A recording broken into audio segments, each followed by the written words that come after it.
Ja, danske skolebørn helt ned til 11 år drikker jævnligt alkohol. Efter flere år med et fald viser en ny stor undersøgelse, at alkoholforbruget blandt de unge igen er stigende.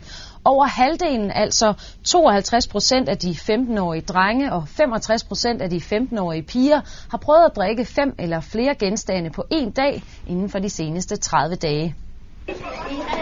Eftermiddagshygge i fritidsklubben Spor 2 på Amager i København.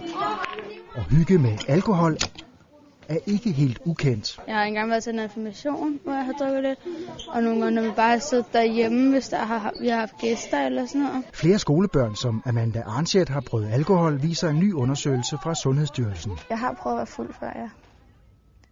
Og det var ikke sjovt? Altså, det var jo sjovt, at man var fuld, men det er jo ikke sjovt dagen efter. 15-årige Irina Sarik vil ikke selv drikke, men mange af kammeraterne gør det. Der er jo mange, der også kommer op og slås og sådan noget, det synes jeg, det er ikke så fedt. Skolebørns alkoholforbrug er generelt steget for de 11-15-årige. Sådan, hver gang jeg er til fest, så er der altid alkohol sådan der. Og det er især de 14-15-årige piger, der går til den. 65% af de 15-årige piger har prøvet at drikke 5 eller flere genstande på en dag inden for den seneste måned. Men er det sjovt, at der er nogle ting, man kan gøre. Man kan sige ting, som man måske ikke vil gøre. Man slapper mere af, ikke? Men det er jo ikke fedt det der med, at man ikke kan styre sig selv. Man kan ikke, at du kan komme til at gøre ting, som du ikke selv er herover.